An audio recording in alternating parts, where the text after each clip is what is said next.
So, returning to the issues of stereotypes, Richard Wright and many others accused Hurston of using minstrel stereotypes.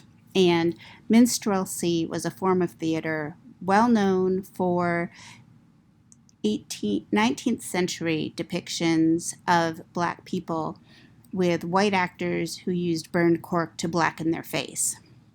So minstrelsy often exaggerates racial features. In the 20th century, Black performers did participate in minstrel shows as well.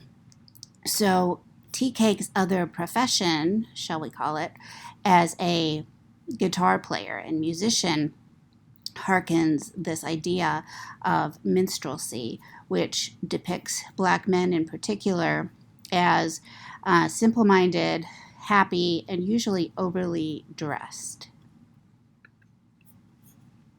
Here we have the Jim Crow Jubilee.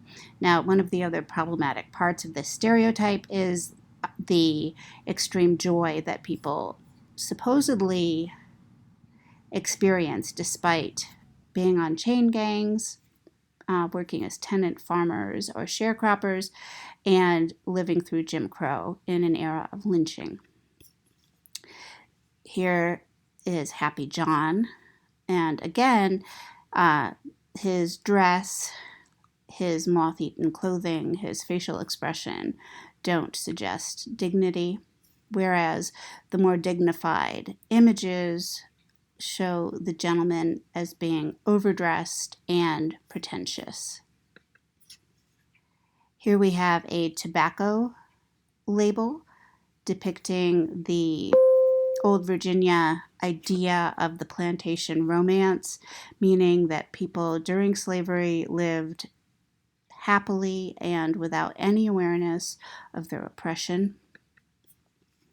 And an image of a young boy, also with his eyes averted, his mouth somewhat open, looking a little bit vapid and poorly dressed. John again, sorry. We also have Mose. And his eyes, his kind of swollen, sad eyes and his toothless grin, not meant to connote dignity. Here are some soldiers playing the banjo during the Spanish-American War, and it's a postcard. Now, although soldiers and military musicians did have a certain amount of dignity and respect within the military, they were often the subject of riots when they came home. And again, our gambling image.